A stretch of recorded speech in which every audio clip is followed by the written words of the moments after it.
Om Sri Paramatmane Namaha. Srimad Bhagavad Gita, Chapter 8.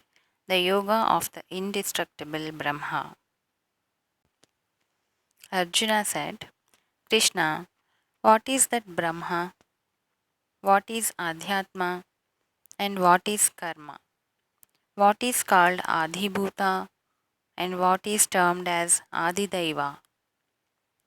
Krishna, who is Adhiyagnya here, and how does he dwell in the body? And how are you to be realized at the time of death by those of steadfast mind? Sri Bhagavan said, the supreme indestructible is Brahma, one's own self. The individual soul is called Adhyatma, and the primal resolve of God, Visarga, which brings forth the existence of beings, is called Karma, action. All perishable objects are Adhibhuta. The shining Purusha or Brahma is Adidaiva. And in this body, I myself, dwelling as the inner witness, am Adhiyagnya, O Arjuna. He who departs from the body, thinking of me alone, even at the time of death, attains my state. There is no doubt about it. Arjuna, thinking of whatever entity one leaves the body at the time of death, that and that alone one attains, being ever absorbed in its thought. Therefore, Arjuna, think of me at all times and fight. With mind and reason thus set on me, you will doubtless come to me. Arjuna, he who with his mind disciplined through yoga in the form of practice of meditation and thinking of nothing else is constantly engaged in contemplation of God attains the supremely effulgent divine Purusha. He who contemplates on the all knowing, ageless being, the ruler of all, subtler than the subtle, the universal sustainer, possessing a form beyond human conception, effulgent like the sun and far beyond the darkness of ignorance. Having by the power of yoga firmly held the life breath in the space between the two eyebrows, even at the time of death, and then contemplating on God with a steadfast mind, full of devotion, he reaches verily that supreme divine Purusha or God.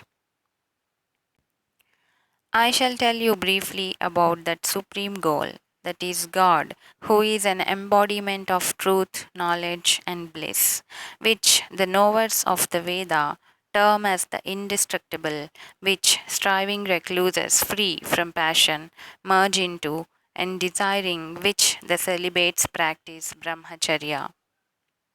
Having controlled all the senses and firmly holding the mind in the heart, and then drawing the life breath to the head, and thus remaining steadfast in yogic concentration on God, he who leaves the body and departs, uttering the one indestructible Brahma, Om, and dwelling on me in my absolute aspect, reaches the supreme goal. Arjuna, whosoever always and constantly thinks of me with undivided mind, to that yogi, ever absorbed in me, I am easily attainable.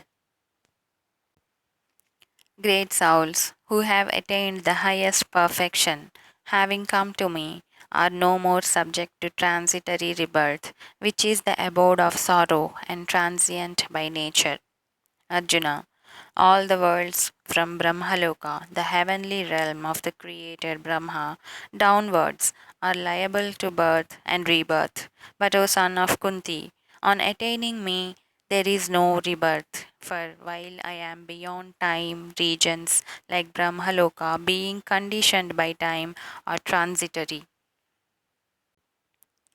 Those yogis who know from realization Brahma's day as covering 1,000 Mahayugas, and so his night as extending to another 1,000 Mahayugas, know the reality about time. All embodied beings emanate from the unmanifest, that is, the Brahma's subtle body, at the coming of the cosmic day. At the cosmic nightfall, they merge into the same subtle body of Brahma known as the unmanifest. Arjuna, this multitude of beings, being born again and again, is dissolved under compulsion of its nature at the coming of the cosmic night and rises again at the commencement of the cosmic day. Far beyond even this unmanifest, there is yet another unmanifest existence, that supreme divine person who does not perish, even though all beings perish.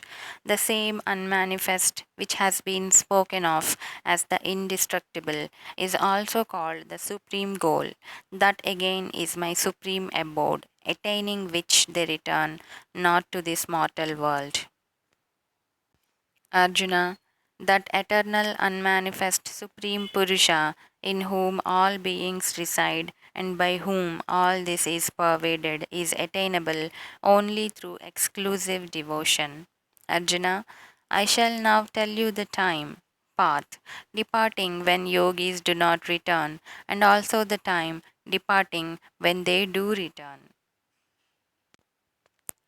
Of the two paths, the one is that in which are stationed the all effulgent fire god and the deities presiding over daylight, the bright fortnight, and the 6 months of the northward course of the sun, respectively. Proceeding along it after death, yogis who have known Brahma, being successively led by the above gods, finally reach Brahma. The other path is that wherein are stationed the gods presiding over smoke, night, the dark fortnight, and the 6 months of the southward course of the sun. The yogi, devoted to action with an interested motive, taking to this path after death, is led by the above gods, one after another, and attaining the luster of the moon, and enjoying the fruit of his meritorious deeds in heaven, returns to this mortal world. For these two parts of the world, the bright and the dark are considered to be eternal. Proceeding by one of them, one reaches the supreme state from which there is no return, and proceeding by the other, one returns to the mortal world, that is, becomes subject to birth and death once more. Knowing thus the secret of these two paths, O son of Kunti, no yogi gets deluded. Therefore, Arjuna, at all times be steadfast in yoga in the form of equanimity. Strive constantly for my realization. The yogi, realizing this profound truth, doubtless transcends all the rewards enumerated for the study of the Vedas as well as for the performance of sacrifices, austerities, and charities, and attains the supreme and primal state. Thus, in the Upanishad sung by the Lord, the science of Brahma, the scripture of yoga, the dialogue between Sri Krishna and Arjuna ends the eighth chapter entitled The Yoga of the Indestructible Brahma. Hari Om Tat Sat.